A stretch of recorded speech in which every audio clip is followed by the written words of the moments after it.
आपकी सरकार तो बनी नहीं, यमुना की सफाई हो रही है, आरती भी हो रही है, मुख्यमंत्री तो आतिशी जी है अभी मुख्यमंत्री तो आतिशी जी है। इसके मतलब आप पहले काम होने नहीं दे रहे थे प्रभु, आपकी पोल खुल गई, वही मुख्यमंत्री आज है वो, और आज आरती उतारी जा रही है यमुना साफ। और इसके मतलब आप जिम्मेदारी लीजिए कि आप विपक्ष को तंग करते हो। आपके यहाँ सिर्फ टॉवल हो रहा है, आपके यहाँ झगड़ा हो रहा है, आप और साथ ही साथ यमुना की सफाई अब हो रही है, तब क्यों नहीं हुई थी?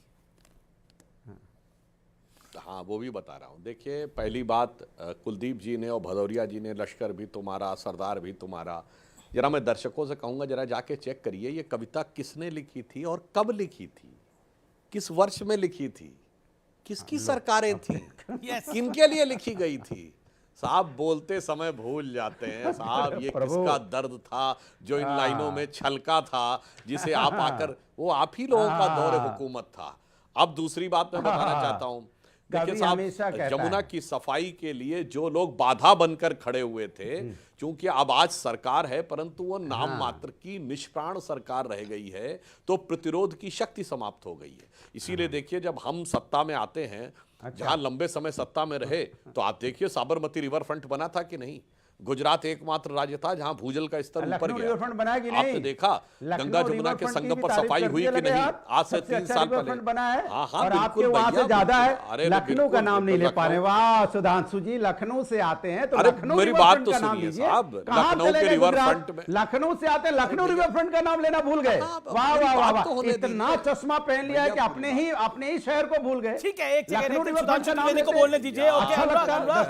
अनुराग, आप थोड़ा ज्यादा बोल गए कि आपने ये भी लाइन बोली कि सिर्फ टॉवल हो रहा है बीजेपी के अंदर। हाँ, बिल्कुल हो रहा है। नहीं, नाम बताएं किसका है?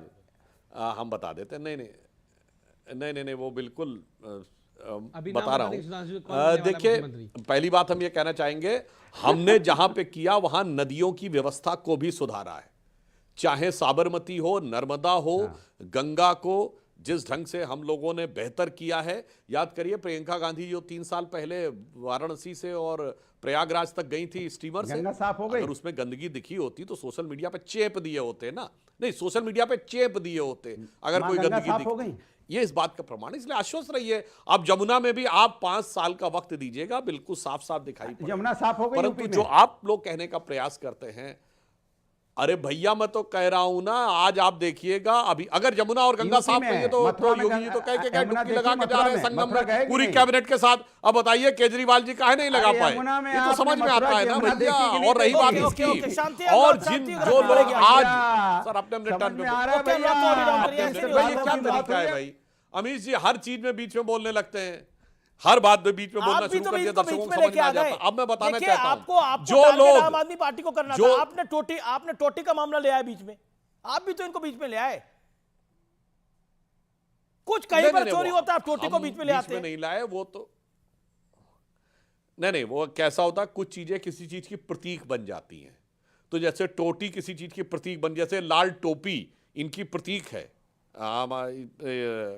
समाजवादी पार्टी की, वैसे ही संयोग से जब कोई ऐसा विषय आता है तो टोटी भी प्रतीक बन गई है। तो मैंने नहीं कहा है, मेरे टीवी चैनल पे बैठने से पहले अमीश जी ये तमाम चीजें सोशल मीडिया पे लिखी हुई थी, तो उसके लिए मुझे दोष देना उचित नहीं है। मुझे लगता है इन लोगों को इस विषय के ऊपर सफाई देनी चाहिए, तो यह बताना चाहिए कि किस पर। और आप एक और मजेदार बात देखिए, मतलब वो ठीक है, एक वो नितांत व्यक्तिगत बात है, मैं कि नहीं वो कहना चाहता, पूर्व मुख्यमंत्री के रूप में बंगला अलॉट होता था, अब वो सुप्रीम कोर्ट के आदेश के बाद समाप्त हो गया, मगर पूर्व मुख्यमंत्री के रूप में लखनऊ में मुलायम सिंह जी को भी बंगला अलॉट था और अखिलेश जी को भी बंगला अलॉट था, और 2 बड़े बड़े मुख्यमंत्री स्तर के बंगले दोनों पूर्व मुख्यमंत्रियों के रूप में अलॉट थे। तो अगर आप यही देख लें तो भी ये समझ में आता, अन्यथा दोनों तो एक ही बंगले में भी रह सकते थे, और वो बंगले काफी बड़े होते हैं, ऐसा नहीं कि कोई छोटे होते हैं, इसलिए वो सारा विषय छोड़ें। मैं तो सिर्फ ये कहना चाहता हूं कि सत्ता में जाने के बाद जिस प्रकार की छटपटाहट आम आदमी पार्टी में दिखी है और जिस प्रकार के आरोप लगे हैं, इनसे भ्रष्टाचार की तथाकथित लड़ाई लड़ने का इनका जो स्वांग था वो पूरी तरीके से बेनकाब हो गया है। आम आदमी पार्टी का चेहरा आज दिल्ली की जनता के सामने बेनकाब हो गया। जी मैं आनंद दुबे का रुख करता हूं। आनंद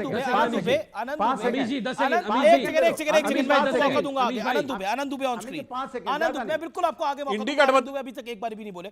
आनंद दुबे, आदित्य ठाकरे ने कपिल सिब्बल साहब के साथ एक माफ करिए, संजय सिंह ने एक पॉडकास्ट करा, उसमें बड़ी सारी इलेक्शन की बातें बोली, और आदित्य ठाकरे भी आए थे अरविंद केजरीवाल को सांत्वना देने के लिए, और उसके बाद वो भी बड़े सारे आरोप लगा रहे हैं। क्या आपको लगता है कि इलेक्शन मैनेज हो सकता है भारत जैसे लोकतंत्र में? अमीश भाई नमस्ते। देखिए, ऐसा है विषय कि बाराती पूछ रहे हैं घरातियों से कि दूल्हा कौन है। कभी ऐसा सुना है आपने? अरे घराती नहीं बताता दूल्हा कौन है, दूल्हा बाराती बताते हैं। तो सुधांशु भैया के और बाकी पैनल में सभी को बता दूं कि दूल्हा बीजेपी ढूंढ रही है, उसमें विपक्ष का कोई रोल नहीं है। 10 दिन बीत गए, आप चाहे 100 दिन बाद भी दूल्हा देंगे, हम नतमस्तक होकर उस दूल्हे का स्वागत करेंगे, बैंड बाजा लेकर आएंगे। खैर, मैं आता हूं मुद्दे पर। अरे अभी तो आप रोना गाना कर रहे हैं। ट्वीट करके कहा, बैंड बाजा तो छोड़िए, अभी तो आप रोना गाना कर रहे हैं। कोई रोना गाना नहीं कर रहे हैं। बिल्कुल रोना गाना कर अरे रहे हैं। हम तो घराती हैं भाई, घराती तो स्वागत करता है, हम तो विपक्ष में यही हैं। तो कह रहे हैं आप लोग, यही तो कह रहे हैं, हम तो विपक्ष में जो हैं। महाराष्ट्र मैं में वही हमारे कह रहा साथ हूं, हुआ, वो सुनिए केजरीवाल के साथ दिल्ली में हो आदित्य गया।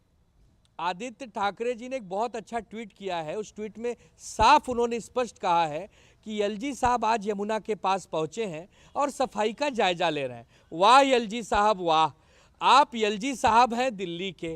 क्या आप चाहते तो पहले यमुना साफ नहीं हो जाती? और यमुना को राज्यों में क्यों बांटा जा रहा है भाई? यमुना हमारी माँ है, उनको पार्टियों में क्यों बांटा जा रहा है? अगर केंद्र सरकार 10 साल पहले चाह लेती तो यमुना मैया साफ नहीं हो जाती। आपकी मंशा नहीं थी। आप जानते हैं कि अरे भाई अरविंद केजरीवाल जितने बदनाम होंगे हमें लाभ मिलेगा, यमुना मैया से क्या लेना देना, हमें तो सत्ता से लेना देना है। आपने पहले यमुना मैया को गंदा होने दिया, उसके बाद जब आप चुनाव जीते अपनी छवि चमकाने के लिए आप वहां मशीन लगाकर भारतीय जनता पार्टी पे वहां आरती कर रहे हैं। कौन सी बहुत बड़ा इल्जाम लगा रहा है। सीएम रहते हुए चिट्ठी लिखी कि यमुना को साफ किया जाए और भारत की सरकार उसमें मदद करे। वो तो उल्टा कहते थे। उन्होंने तो 2020 में कहा कि यमुना को मैं साफ कर दूंगा और उसमें डुबकी लगा के दिखाऊंगा। जब 5 साल वो नहीं कर पाए, तो उन्होंने बोला कि यमुना के बल पर थोड़ी चुनाव जीते और हारे जाते हैं।